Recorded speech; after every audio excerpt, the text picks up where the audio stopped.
Hello everyone. SSC JE 2025 जिन्होंने अभी तक अप्लाई नहीं किया है वो लोग अप्लाई कर दीजिए, क्योंकि लास्ट डेट जल्दी ही निकलने वाली है। यहाँ पर हम एसएससी जेई 2025 से रिलेटेड मोटी मोटी जानकारी देख लेते हैं। जैसे लास्ट डेट है यहाँ पर 21 जुलाई 2025, यानी 21 जुलाई तक आप अप्लाई कर सकते हो। 21 जुलाई के बाद इसमें एप्लीकेशन नहीं कंसिडर किया जाएगा। अप्लाई आपको ऑनलाइन करना है और एग्ज़ाम की डेट भी यहाँ पर प्रपोज्ड है, यानी CBT 1 यानी जो पहला टायर 1 का एग्ज़ाम होना है वो 27 से 31 अक्टूबर 2025 को होना है। और जो लोग फर्स्ट एग्ज़ाम क्वालिफाई करेंगे यानी टायर 1 का एग्ज़ाम क्वालिफाई करेंगे वो टायर 2 के लिए एग्ज़ाम में जाएंगे, और उसके लिए जो अभी टेंटेटिव डेट है वो जनवरी से फरवरी के बीच 2026 में होगा। यहाँ पर टोटल पोस्ट 1340 हैं जो अलग अलग इंजीनियरिंग ब्रांच की हैं।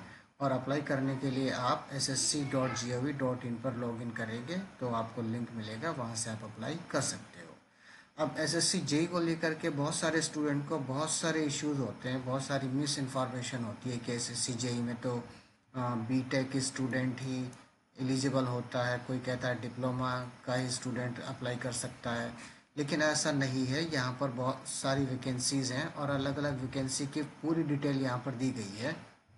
जैसे पहली वैकेंसी की बात हम करें जेई इलेक्ट्रिकल, इसमें केवल डिप्लोमा इलेक्ट्रिकल ही एलिजिबल होगा। यहाँ पर बीटेक वाले स्टूडेंट को कंसिडर नहीं किया जाएगा। इसमें एक्सपीरियंस भी नहीं है और यहाँ पर एज लिमिट 30 ईयर्स है। और जो डिपार्टमेंट यहाँ पर होगा central water and power research station, यानी इसके central water and power research station में जो वैकेंसी है जेई की उसमें केवल डिप्लोमा वाला ही कंसिडर किया जाएगा। ऐसे ही जेई इलेक्ट्रिकल में यहाँ पर ये है DGQA naval ministry of defence, इसमें दोनों ही एलिजिबल हैं, बीटेक भी और डिप्लोमा भी। यहाँ पर दोनों को कंसिडर किया जाएगा। जो भी एग्ज़ाम क्वालिफाई किए करेगा उसको जो है रिक्रूट कर लिया जाएगा। लेकिन इसमें साथ ही साथ 2 साल का एक्सपीरियंस भी चाहिए और इसमें एज लिमिट 30 साल है। फिर से थर्ड वैकेंसी है जेई इलेक्ट्रिकल, इसमें डिप्लोमा कैंडिडेट ही एलिजिबल है। यहाँ पर बीटेक को कंसिडर नहीं किया जाएगा।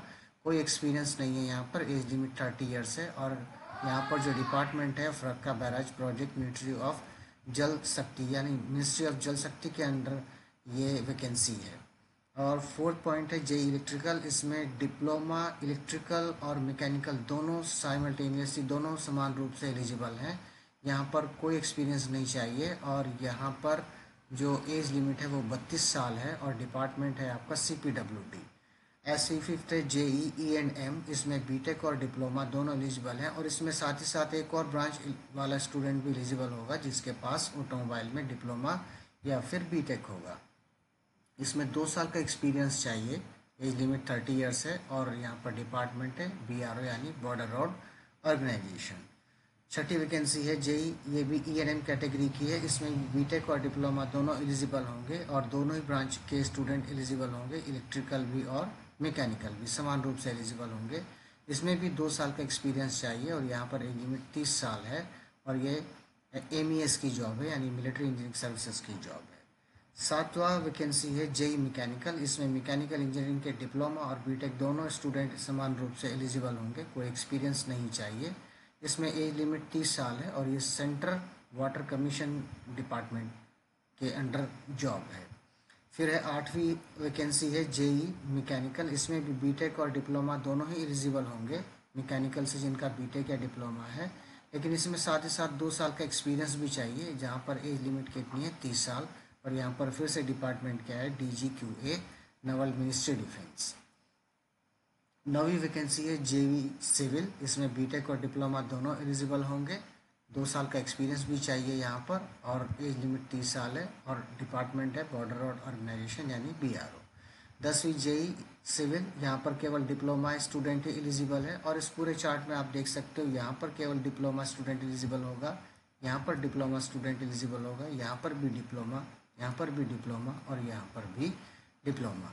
केवल बीटेक स्टूडेंट को यहाँ पर कंसिडर किया जाएगा, यहाँ पर कंसिडर किया जाएगा और यहाँ पर कंसिडर किया जाएगा।